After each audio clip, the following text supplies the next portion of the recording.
Hello guys, magandang tanghali sa inyo. Ito naman nga po tayo guys. Gluluto ako ng sinukmani. Birthday ng aking bayaw guys dito sa aming lugar. Kaya ito, nagluluto ako guys ng sinukmani. Bali hindi ko na guys na vlog yung unang kasalang namin.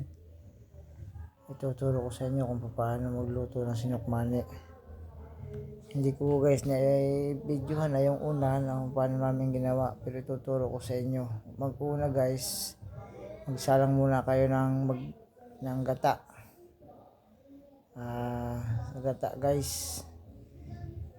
Magsalang nyo guys ng gata, samahan nyo guys ng asukal. Kung ang sinukmani na lulutuin nyo ay isang salop na bigas, sasayangin nyo.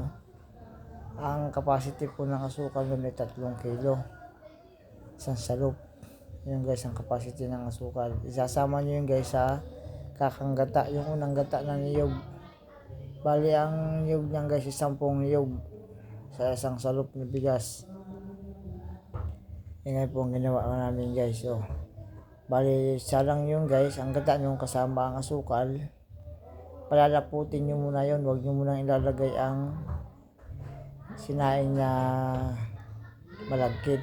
Pero dapat guys ang malagkit nyo nakasaing na para nakaprepare na siya, hindi na siya matagal maluto. Kasi pagka hindi pa nakasaing yan ay hindi po pwede guys ilagay dahil magkakasira-sira ang luto nyo dyan. Dapat nakasaing na malagkit. Tapos ang niyog at saka ang asukal na magkasama dapat palaputin nyo muna bago nyo ilagay ang malagkit. Pag malapot na ngayon ang asukal at saka ang gata, malapot na saka nyo ilagay ang sinaing na malagkit para mabilis yang kumunat. Tapos haluin nyo lang guys ng haluin. Yan, katulad nitong ginagawa ko, nahalo ko lang ng hinahalo.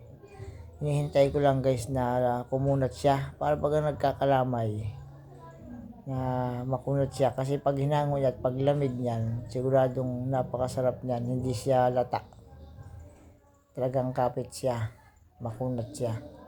Yan ang nagluluto ng sinukmani sa probinsya namin. Ganyan po guys. So nyo, alay guys, kaya hinahalo ko lang para hindi masunog yung ilalim. Huwag nyo siyang pababayaan na hindi nahahalo ng nahalo. Kasi pag nasunog ang ilalim niyan, mag-iiba na ang lasa niyan. Sunog na yan.